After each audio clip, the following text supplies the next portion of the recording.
Hello, can you all hear me? Hi, yes, we can. Yes, we can. Awesome. So, I'm going to make a public service announcement. I have, uh, I was diagnosed with COVID, Oh, and I feel like warmed over something or another, but I'm here and I'm powering through. So please forgive my appearance today. you look wonderful. Thank you for. Thank Wow. Well, I hope you feel better. Yes, I thank do you. too. And kudos for making it here because I've had that. Yes. That's horrible. Yes, it is horrible. Thank you. Thank you.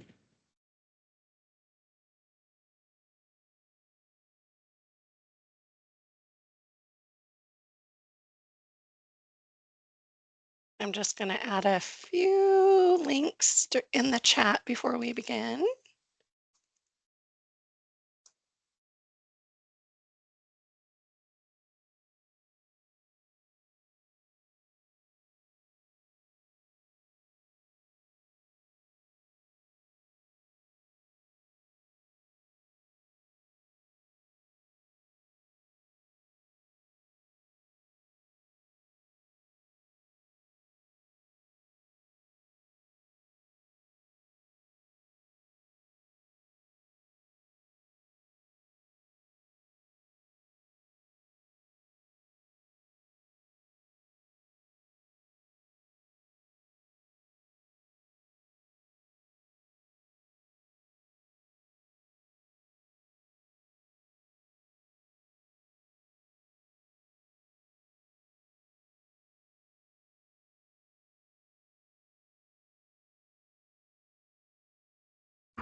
We are almost at time. We'll see how many people continue to join. It looks like it's going to be a popular meeting. We are at time. There are a few people still joining. We'll allow just one more minute, Of course. and then I'll get started with the housekeeping and introduction.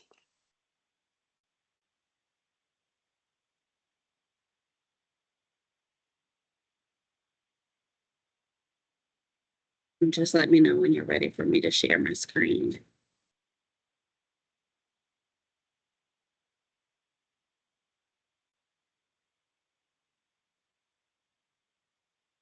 If you don't mind just sharing your introductory screen, that would be great.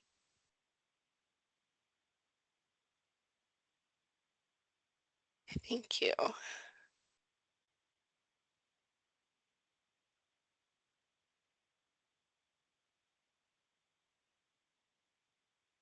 What do you all see? We see your introductory screen, but it's not in presentation mode. Right, that's what I was trying to Okay, do. no worries. We still have a few folks joining.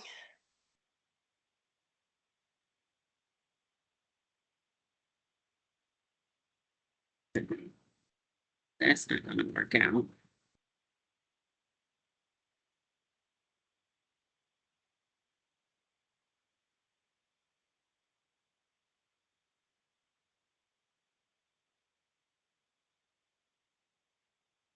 Mm, okay, let me see if I can figure this out.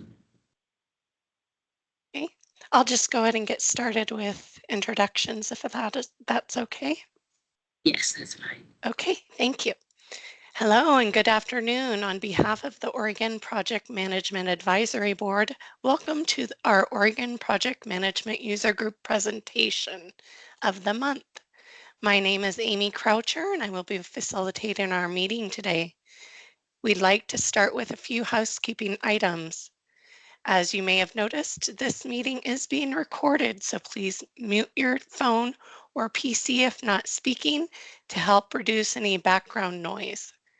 If you're not speaking, you are encouraged to remain off camera. A link to the meeting resources will be shared shortly after today's session and posted on the DAS YouTube channel and OPMAB website. If you have any questions, please save them and Erica will answer them after her presentation. We are looking for two new board members for the OPMAB. A link to becoming a member page is posted on the chat.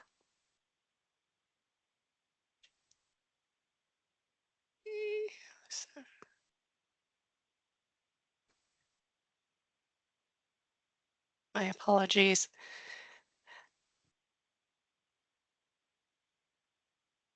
Also, the PMUG planning team is also looking for a new member. Please contact me if you are interested in participating. If you're interested in business analysis processes, the Business Analyst Networking Group meets during months in which PMUG does not meet. They are also looking for a new planning team member, so for more information, visit the BANG website posted in the chat. You're welcome to share with your colleagues and encourage to spread the word on our PMUG sessions. Okay, everyone, please mute your phone or PC if not speaking. I am pleased to host this session presented by Erica McAlpine, the Senior Director of Equity, People, and Culture at Espousal Strategies, LLC. Prior to joining Espousal, Erica was the Chief Executive Officer for the Oregon Department of Transportation. Erica has also served as a faculty at Oregon State University, Cascades, and her beloved alma mater, the University of Alabama. Roll Tide. Erica earned her bachelor's degree in business management and her master's in management with concentrations in organizational behavior and human resources from the University of Alabama. Erica devoted almost 10 years of her career in academia, but has transferred to the private sector. With that transition, Erica still has a strong desire to share her knowledge and experience. So she teaches psychology courses online. Erica is a Society of Human Resource Management Senior Certified Professional, or SCP. When Erica has spare time, she enjoys binge watching good television shows and spending time with her two children. If you're ready, go ahead, Erica. Great. Thank you so much. And thank you all for having me here today. I really am appreciative of the opportunity and such a large crowd. I wasn't expecting that. So thank you all for being here. And under normal circumstances, what I like to do is just have a very open and safe environment for these types of trainings. We have about 45 minutes today for me to speak, and then I will leave about 15 minutes for your questions. And during that time, I will try to also engage in a couple of activities as well. But if your question, I want to take your questions because that's the value of having people like me come in and speak, right? So I want to make sure that we get to those. So we're talking about microaggressions today, but before we dive into what a microaggression is, I think it's best to explain what a macroaggression is. And macroaggressions are what people look for most often when they hear terms like racism or sexism. They look for those big, clearly offensive acts. And that's what a macroaggression is. It's a large scale or overt aggression to those of a certain race, culture, gender, or orientation. An aggression that is intended to cause harm, either physically through pushing, kicking, punching, or mentally through threats or verbal assault. For example, racial slurs, homophobic slurs, etc. The act is clearly offensive in nature. There's no doubt about it. And there's no doubt that bias is present in the behavior. So that is a macroaggression. But a microaggression is a brief, commonplace behavioral, verbal, or environmental insensitivity by potentially well meaning individuals. Most of the time, people don't even realize that they're committing a microaggression. And it can communicate a hostile or negative attitude, and it insults individuals of marginalized groups. So think about micro insults, exclusionary behaviors, or verbal or nonverbal slights. You might be surprised about what a microaggression is. And I want to show you this video. So let me stop sharing enough to get it up.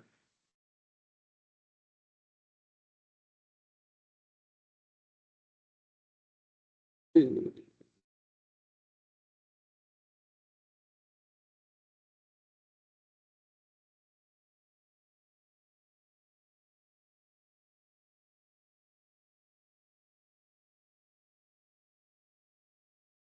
Okay, can someone give me a thumbs up if you can see that?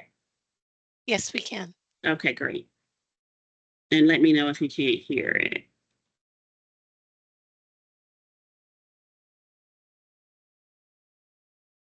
There is no sound. Okay. Let's see here. And this is not quite like Zoom. Share sound. Sir, sir, your prescription will be Can ready hear in it 10 now. minutes. Okay. Yoon, you must be good at math. Can you help me figure this out? Hey Harvey, did that frozen food order arrive this morning? I'm Adonis. That's Harvey. Oh, right. Sorry. You guys kind of all look alike. Emma, I just love your big hair.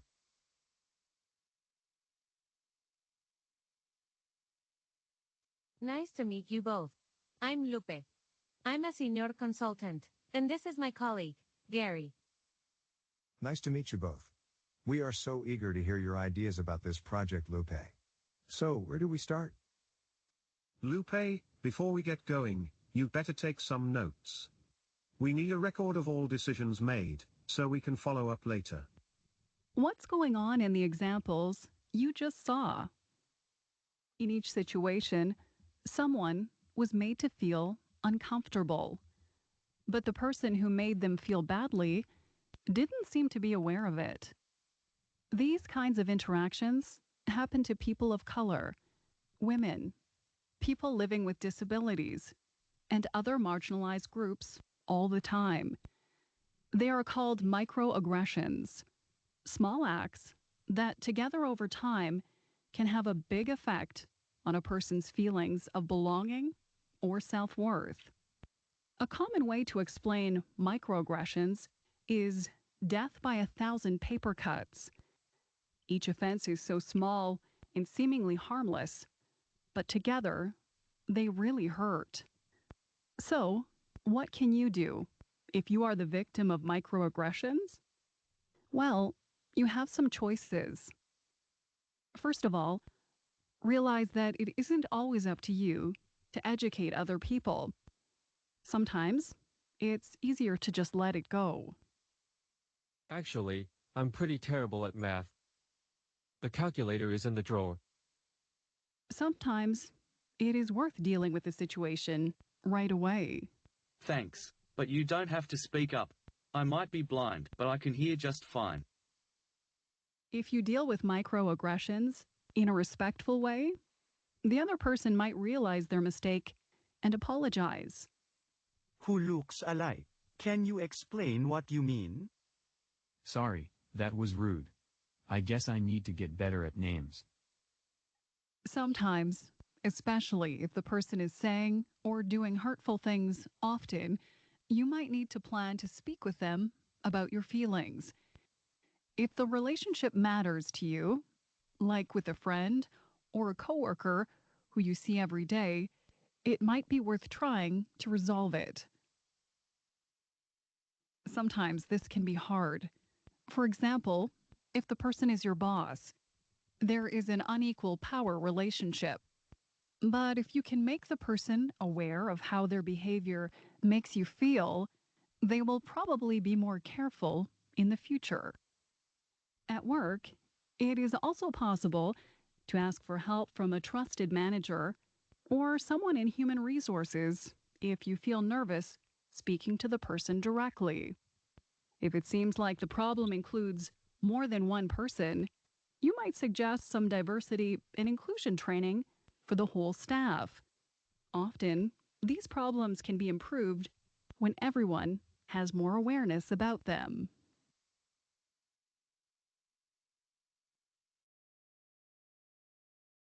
Okay, so there we saw an example of several different types of microaggressions that can occur. So you may be wondering, what can I say? If people are going to be upset, or if we think we might be offending someone, what can I say that won't harm someone or cause harm to someone? And there's plenty that you can say. We want to make sure that we create a culture of belonging by making an honest effort to get to know people based on something other than what makes them different.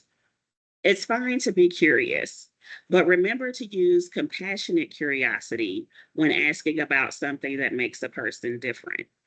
For example, I don't mind answering questions about my hair or how I style my hair because I realize I live in Central Oregon, by the way. I live in Bend.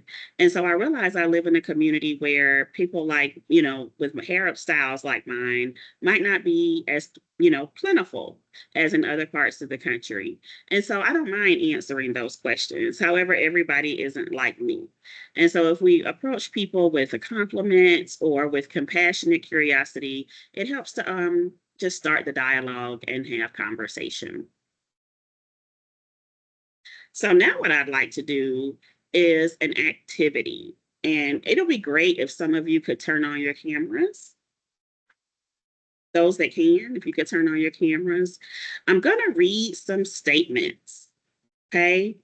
And what I'd like for you to do is tell me whether or not you think it's a microaggression, and then what type of impact do you think it might have? Okay, so is it a microaggression, and what type of impact do you think it might have? So the first statement is, you sure do know how to clean a plate. Now, I'm from the South, and we like our food in the South. That might not be an insult to someone. But if you say that, you sure know how to clean your plate. Does someone want to comment on that one? Feel free to raise your hand. Okay. Zaya Marie or Marie's? I'm sorry, Teams puts names weird. It's all right. It's Xan. Thank Okay. you. Yeah, so the first thing that came to my mind is you eat too much is the comment. Or you eat too fast. Right.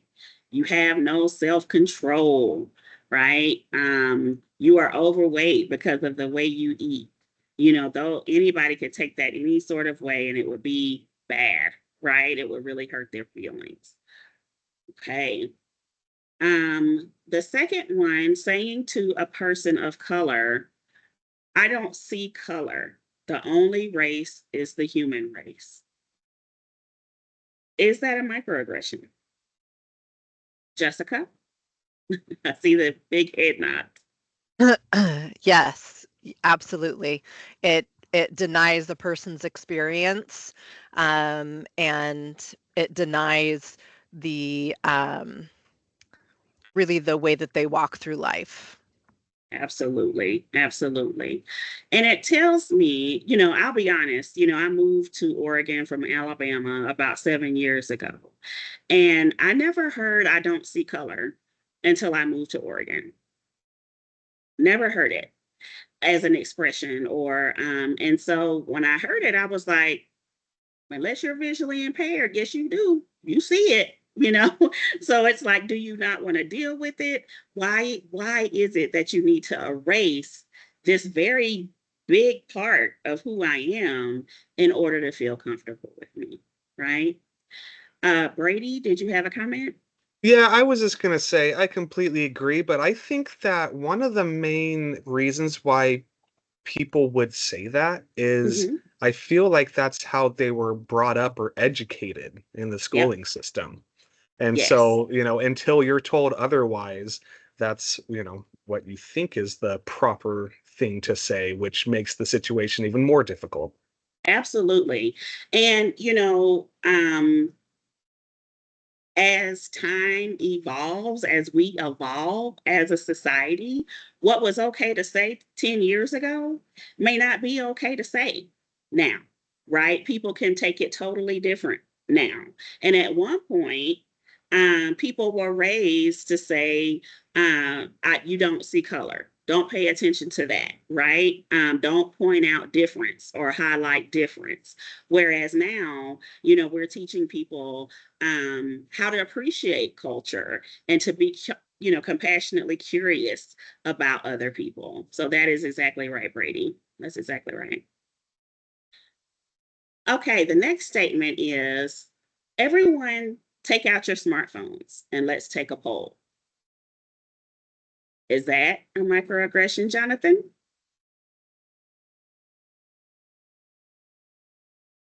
There we go. Sorry, couldn't come off mute for a minute.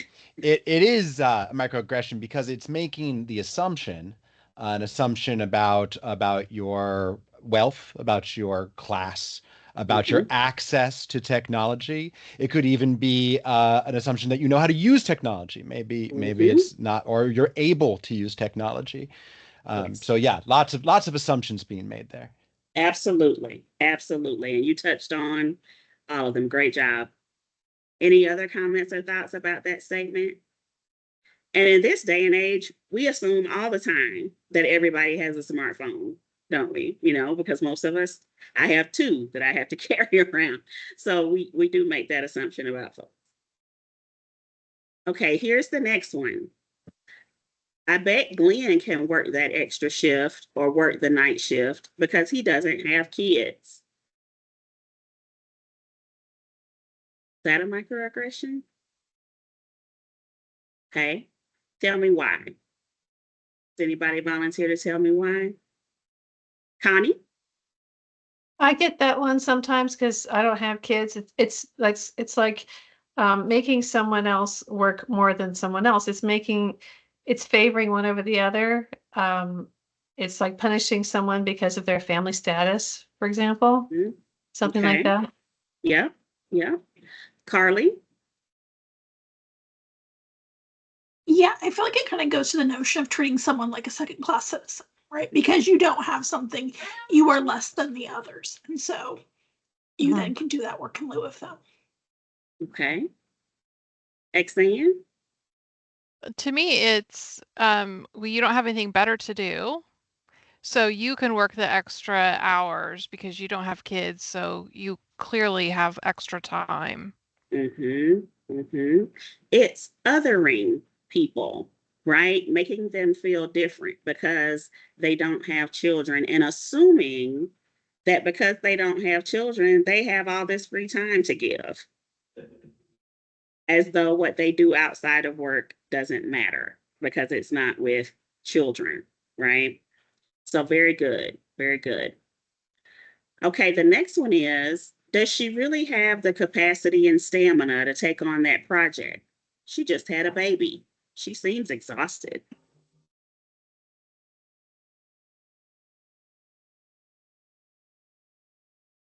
Okay, we all know that's a microaggression. Does anybody want to explain why? It's sort of the opposite here. I can. I mean, it's all of these are based on assumptions basically about somebody. So you're making an assumption rather than going to that person and saying, hey, do you feel like you have capacity right now to take this project on, and giving them the option to decide if they're tired or not. But just assuming is not okay. Very good. So being a mother impacts the perception of what people think you can accomplish. Women who are parents are not seen as being able to make decisions about their careers and lose out on opportunities because of that. You know, I was in a doctoral program at one point in my life, and my advisor told me that no one would ever take my research seriously because I was a mother. What did that have to do with anything? Nothing, right?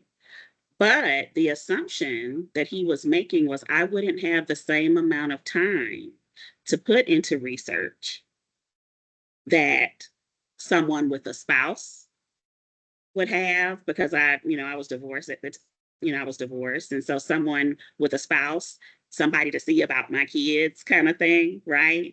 So we do make a lot of assumptions.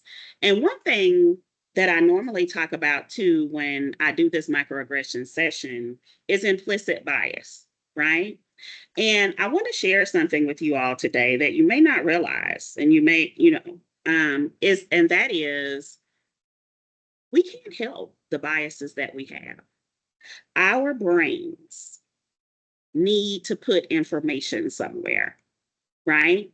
And if we think of our brains like a closet with a lot of different boxes in it, we've labeled those boxes. The labels that we have for those boxes come from different places.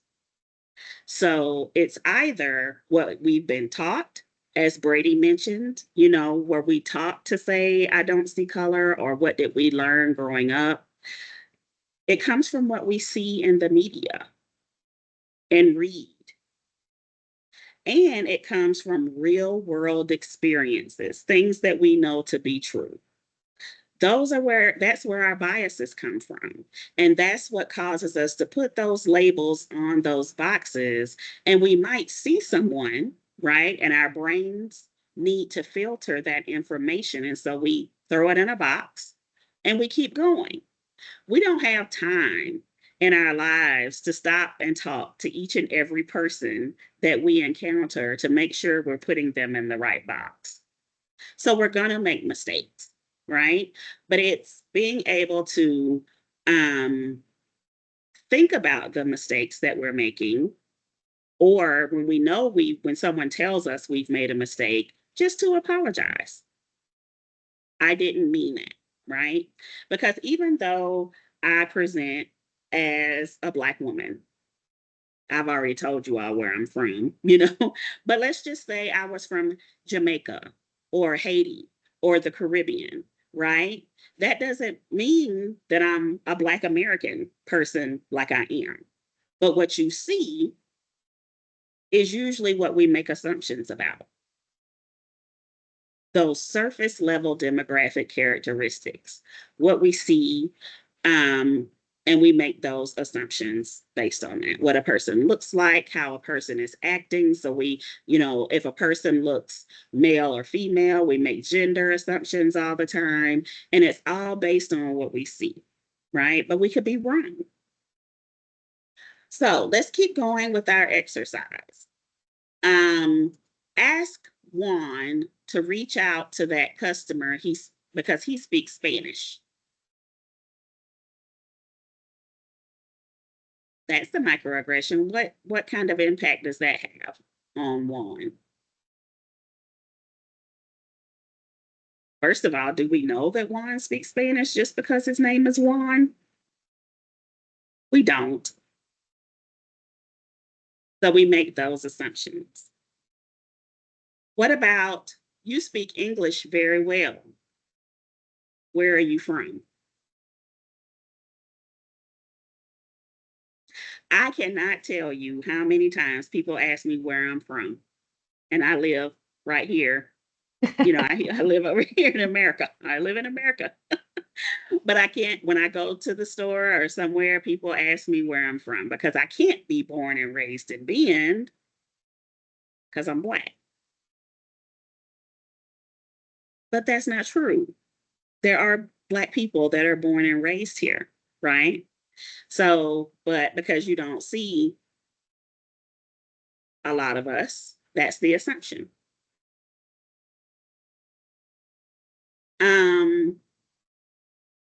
What about this?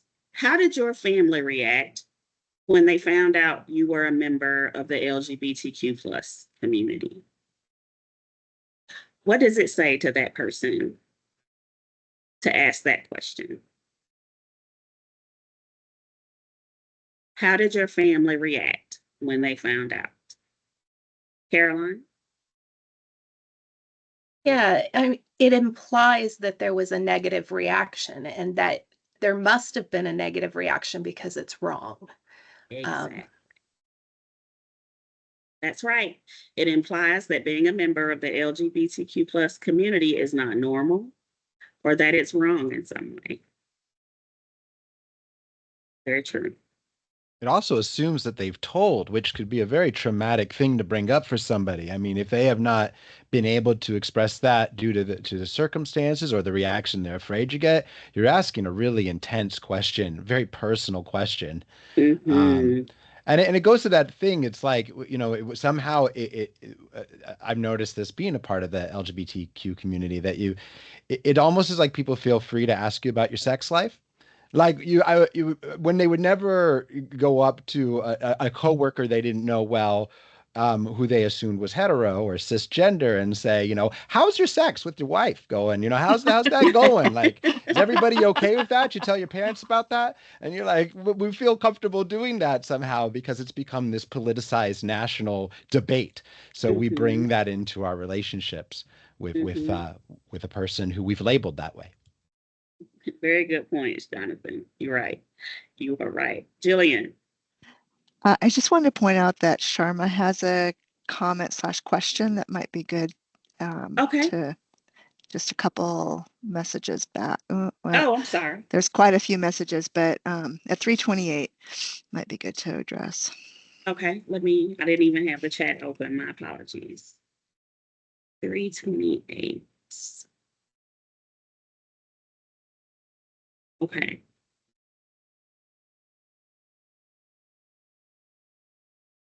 Isn't that why we ask questions, to get to know people? Isn't that why we say certain things? Because our perspective is being challenged. Does it have to always be taken negatively? Okay, Jessica. I'm trying to find you in the crowd. Okay, here we go. Do you want to elaborate? I mean, not to call her out. Just asking the questions. Okay. So it doesn't have to be taken negatively, and it depends on who it is, right? Everybody is going to react differently to different things. And it's sort of like I said, I don't mind people asking me about my hair, but somebody else might. So you never can tell. Lunita and yes, Lunita, go ahead.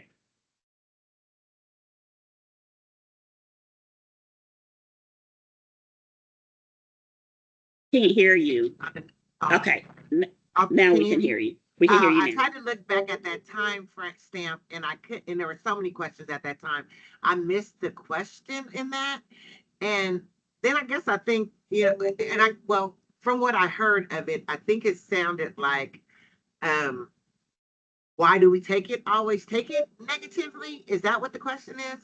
And I think it goes back to that video you just showed where it says, the thousands of paper cuts, because it's not that one question bothers you, but if you have a lifetime of always hearing the same thing over and over and over, is when it starts to just get under boil your skin, really. It's like, why do I always have to be asked these same things over and over? And I can imagine that for all groups, all ethnicities, cultures, communities, that just the continued reminder of whatever it is, that's when it starts to hurt. And that's why it kind of starts to feel like it's targeted more than actually just an innocent question. And also I agree with what you said when you said it kind of goes by who's saying it, because it depends on the way it's said to you.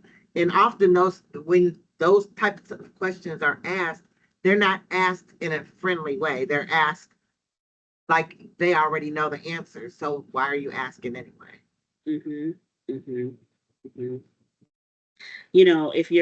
That's a good point to make too. If you're the first paper cut someone experiences, you might get one reaction. But if it's the 1,000th paper cut that a person has received, you might get a completely different reaction. So how I react, or how another person of color reacts, or how someone with a different identity will react, you don't know. Wayne? Yeah, I just wanted to kind of share my experience, like when I do commit a microaggression, not to let myself off easy, but typically it's because I ask a lazy question. And I'm thinking about the LGBTQ question, making this assumption when you seem like you come from a conservative area or family that might not be super accepting. And like, honestly, talking to a stranger, my question, if I were to ask something like that, I'm not really asking what that experience was like. I'm probably more specifically wanting to know, do you have people that affirm you around you? Do you have people who celebrate you as a whole person, each and every part of you? So I've really been working on that, trying to be more specific on what am I actually trying to ask here. And it's mostly worked out okay for me. Wayne, that is an excellent point. What exactly am I trying to ask here? That is a phenomenal question to ask yourself, because it helps you pinpoint what you're trying to know, and you're less likely to make a mistake. Let me see. Michael, and then Catherine. Hi, can you hear me okay? Yes. Great. I'm a little nervous. I don't like coming on and talking, but I'm scared to commit a microaggression right now when I'm talking. I'm 64 years old. I grew up in a different era, and there's a super steep learning curve for me, because what has been always okay, I realize is not okay now, but it's a learning curve to figure out what the trigger words are, and how you can offend somebody, or how to talk somebody and not offend them, and things that are evident after you talk about them, you go, oh, I can see how that would be a microaggression. So I'm really working on that aspect of think before you speak, like Wayne said. Let's put my thoughts together, and then you have to evaluate, is this a microaggression? Is this offensive? Is this oppressive? And it's not easy for me, and I'm working really hard, and that's why I'm a part of this group, and so I can learn and grow. But for me, it hasn't been very easy. And Michael, that's okay. And I applaud you for acknowledging that. You're here and you're trying and you're learning. And it's okay for it to take some time, because you mentioned, that's a lot of life experience to know to do things one way, and to all of a sudden have to change that. It will be hard for anybody. It's hard for me. If somebody told me to tie my shoes a different way and I've been tying my shoes the same way all my life, it will be an adjustment. And as long as you're trying and people can tell that you're trying, it's okay. Many people give grace. Everything is not like what we see in the media where people are fussing and fighting with each other. Many people give grace all the time. Hey, Erica, before we move on to Catherine, Lisa had her hand up for a while, and I want to make sure I'm Lisa sorry. gets her or the question answered. Thank you. And please help me, because I can't see everybody. So please help me with that. Yeah, I will do appreciate it, for Tiffany. sure. Thanks, Erica. Hey, Lisa. Also, I think sometimes it's a time and place. Like, I was a teen mom and I'm in the LGBTQ community. So there's a lot of assumptions that happen. And then people ask questions that aren't really work appropriate because you don't know my past or the background of what happened or how. I am super informative, but also, like I said, sometimes it's a little bit awkward and I'm very honest. So that could also make other people uncomfortable. Okay. Thank you for sharing that. There was, I see Mary Catherine. Okay, go ahead. Yeah, I just wanted to say that I think what I struggle with, and I would love help with this, is it coming from not necessarily a place of laziness or like being raised or going through a lot of life in a certain society, but mistakenly compassionate meaning, like misguided compassion, I guess I would say, or misguided compliments, like, oh, I really do love your big hair, without realizing, without understanding that. Or how did your family react with you coming out, like, because, I've heard you always hear about how that can be a very dangerous thing for people get kicked out of their home and financially abandoned and stuff. So you come from this, like, this comes from I really care. But I knew, so at least that's how it is for me, which is why all of these conversations are always so helpful, because it just makes it come more to the forefront and be like, well, what it means to me doesn't have anything to do with it. It's what it means to the person who's being cut with a paper cut over and over again. That was my comment. Thank you for that. And you did a good job of saying it's not about you, right? Even though you might have compassion and you might be trying to have a positive encounter, how it impacts the individual is what matters. Very good. Jessica, and then Brady. Yeah, thank you. I initially raised my hand after Michael was speaking, and there were some really wonderful comments for him in the chat. And so I just wanted to say a couple of things after that. One, the incredible vulnerability you had in sharing that with all of us, which is an amazing step on your path in this journey. And then the other thing I wanted to say is that really the diversity journey is really a journey. And when you think about when we all learned how to ride a bike, or we learned how to walk and we fell down and we hurt ourselves, or we accidentally hurt somebody else, and this is very much that kind of journey. If you accept that you're on the journey and you're learning, and when you know better, you do better, it's okay to make the boo-boo and to say the wrong thing and to do the wrong thing if you're willing to accept the learning experience of that moment. which will also provide you an opportunity later to be an advocate and correct somebody else who's on their own journey. So it's really all allowing yourself to be vulnerable, understand where you came from, what you were raised with, you know, and understanding that a lot of that is not, it isn't like you chose all of those things, that you were kind of raised with, and what you've learned, and the work that you're doing to undo that. So just kind of putting out there that it really is a journey, and it's great that you shared that with us, and Catherine sharing with us too. And it's so it, you know, I think it's okay to make those mistakes, and don't let that sort of fear of being vulnerable in that way stop you from continuing the journey and the work. Mm-hmm. Yeah, I agree. Brady?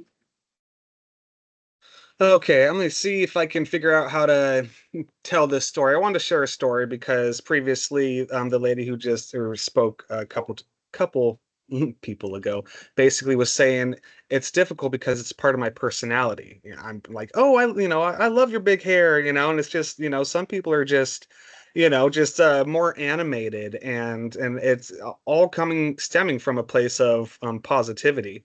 But the story that I want to share is in relation to, I feel like a part of this could be how the other person is raised as well, and their culture, their ethnicity. And the reason why I say that is there was a few years back, there was a convention where the speaker was a Middle Eastern man, and he was very upright, very proper, and had, proper manners, was raised, very well, very, nice person, and respectable and intelligent, educated. And one of the things that he said really has just always stuck with me was he told a story about how someone approached him in the elevator saying, "Hey, buddy," talking, just like, "Oh, hey, buddy, nice to, or you did a great job today." And his response was, "I'm not your buddy. We don't know each other, and I'm not your friend." And right, but he was coming from a place of like, that's his stance on that. Mm-hmm. And me hearing that, and even just talking about this right now, that's what I think of. But that's where, you have to, it's not just what you say, but it's who you say it to, and the type of person you say it to. There's all kinds of different factors, and something as simple as common common phrase, "Hey, buddy," and can throw someone off, and put them in a negative place, which then ultimately then puts you in a negative place when you're all coming from a place of positivity. Mm-hmm. So it's not easy. No, none of this is easy. None of this is easy, right? What's easy is me putting together some slides and coming to talk to you all, and conveying the information. Where the work happens is the dialogue we're having now. That's where the work happens, right? Because we're all now thinking about the things that we say and what impact our words will have. And someone said it earlier that intent and impact are two different things. I didn't intend for my words to have the impact that they did, but since they did, I will apologize, right? And then doing something different the next time, because I don't want to create this. I don't want to create the perception here that it's okay to keep tripping over your feet as long as you acknowledge that you tripped over them. You want to eventually stop tripping over your feet, right? You want to eventually stop making the mistake. Jessica. Yeah, I wanted to kind of share a thought process on the buddy comment. And this is also kind of a part of that journey, and like you're talking about that, the tripping on your feet, and it's okay as long as you're saying you're tripping on your feet. Some of it is that work into, I think somebody mentioned in the chat earlier, like some of the kind of Americanized colloquialisms or things that we say. And when you start thinking about, hey, where did that come from? What is the kind of the insinuation behind that? And I use that in my vocabulary all the time, but what does it really mean? Where did it originate? And something like saying like, "Hey, buddy," can be a very very kind of condescending and assumptive thing to say. And being people who are privileged in whatever way. So like for me, I'm a white straight woman coming from a privileged background and being able to sort of say something like that to other people without considering the condescending manner in which it has been used throughout history makes it really easy for somebody to think like, oh, well, I was just being nice and I was being positive and I just said, how are you doing, buddy? And the other person's response to that is very strong, like that gentleman's was. And so I would say part of this journey in learning about how not just how to avoid the microaggressions, but also continuing to educate yourself would be to really think about where some of those things originate. When an interaction like that happens and somebody who is from a marginalized group in the United States has that kind of a response, I think it goes a lot deeper than just this person was being positive and it was taken wrong. That really is a situation in which somebody is using a phrase that they've probably heard all of their lives and thought that it was really nice, but it's actually very condescending. Okay, thank you. Mary Catherine. Just real quick, I realized when I was speaking earlier that, yeah, it sounded like it's really hard. What is really easy is being a white person in America. So I think I can figure out microaggressions. And I think maybe we should all consider that comparatively. We can figure this out. So let's talk about, this is good. This is getting good. This is what makes me excited about my work. It's easy to be a white person in America. Someone might beg to differ. That is poor, that is houseless, that is living a very different life and happens to be white, right? And I'm not trying to call you out or anything like that, Mary Catherine. I am pointing to the fact that oppression can happen to other groups. Oppression can happen to anyone. Bad circumstances can happen to anyone. And someone mentioned the word privilege. I feel like I could do like 5 or 6 different topics with this group, but let's talk about privilege for a second. So there's earned privilege and there's unearned privilege. Okay. When we think about unearned privilege, that is what Mary Catherine was just speaking to. It's easy to be white in America. That benefit of the doubt that's given, the reaction that police might have to you, the reaction that you get walking through the grocery store and nobody asking, hey, where are you from? You know, that's a privilege. But earned privilege is the type of privilege that I have. I'm educated, which affords me a certain job, which affords me a certain income, which affords me the ability to live in a certain neighborhood. My kids, went to certain schools. All of that is privilege, and other people don't have it, but I earned it, right? So when we, and this is what I'm about to say. I know that I do this work differently, and that I never lead with anger. I never lead with being upset about my own identity, because I am thoroughly happy and abundantly blessed to be a Black woman. Do things come along with that? Absolutely. But it would come along with anything, and so it's how we feel about ourselves and how we live our lives that can cause us to have our outward responses. There are some people that have had very different experiences in life than mine. Therefore, they may be upset about different things that have happened to them. And therefore, if you say something about their race or their hair or their identity, you might get a completely different reaction, right? But to say that some people that hold a certain identity don't have it hard in certain instances is not completely true. Ashley. Hi, this is Ashley Easter. I have okay, I'm not sure if everybody knows the author Zora Neale Hurston, but she was an author in the like 20s era, when racism looked different than it does now in the US. It was the iterations of it were different. But Zora Neale Hurston is a phenomenal writer, and she was also a Black woman, and she talked about growing up in Florida, in a town that was all Black, and so she didn't really interact with white people until she was an adult.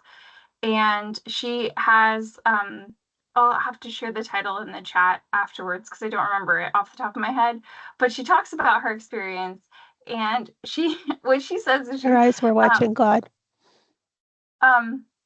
that is one of her short stories. I don't think this is the one that I'm thinking of, but sorry, and I'm trying to say this. She talks about being a Black woman in the US, and interacting with white people, and she says, for people to deny themselves the privilege of knowing me is on them. And I loved her perspective, because she was saying, you know, I'm not tragically colored. And everyone has a different relationship with all of the intersectionalities of their privileges or their lack of privilege, right? But how you perceive yourself and the value you give yourself is so incredibly important. And it's so incredibly important that you cherish yourself and you cherish other people and how you interact with them. And sorry, thank you. And that's a long way of getting to the point. No problem. No problem. Okay, we have about 7 minutes left. Alan has had his hand up for a little bit. Do you want to go to him real quick? Sure. Okay. Sure. This is a question from the chat from Jessica. When does it become something for the person that is getting offended to work on? I am a person of color from a marginalized group, and I never used to get offended about things until I was taught that maybe I should be offended and say something. That's a good one.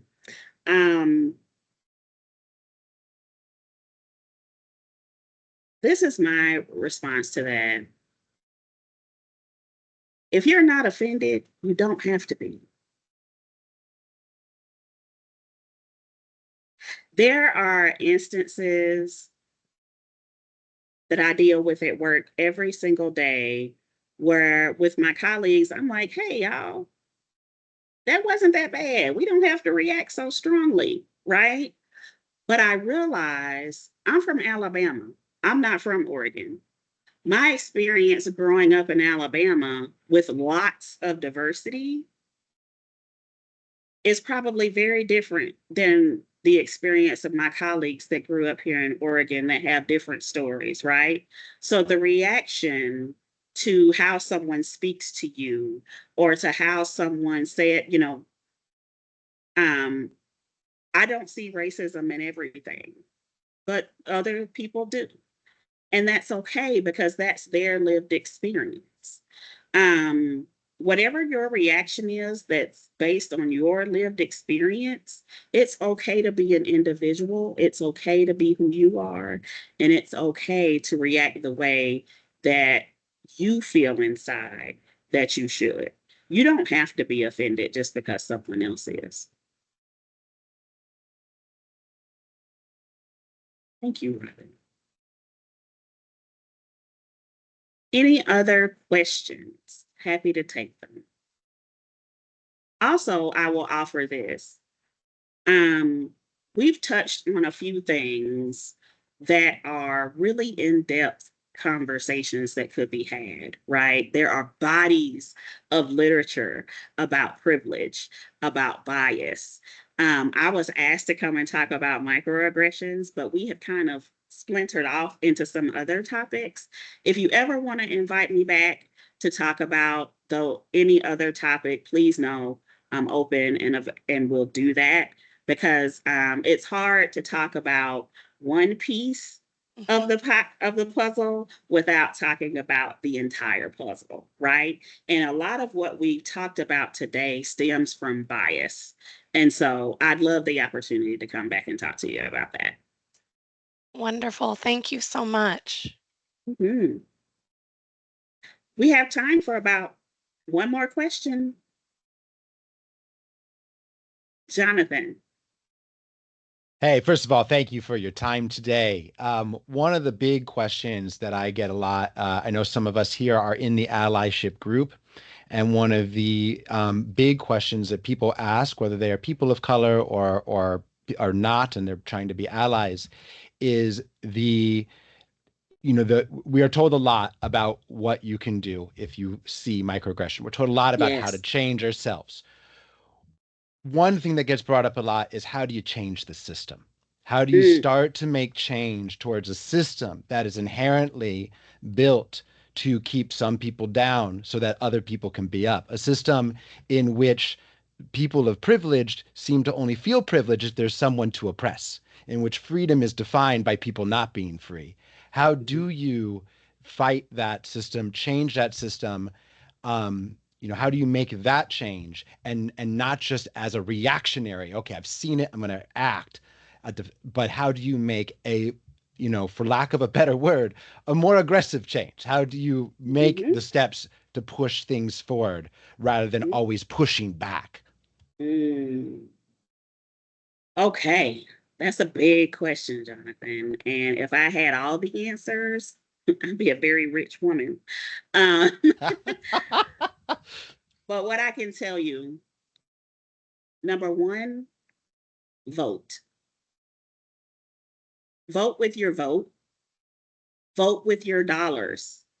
Because where you spend your money and what you support financially matters.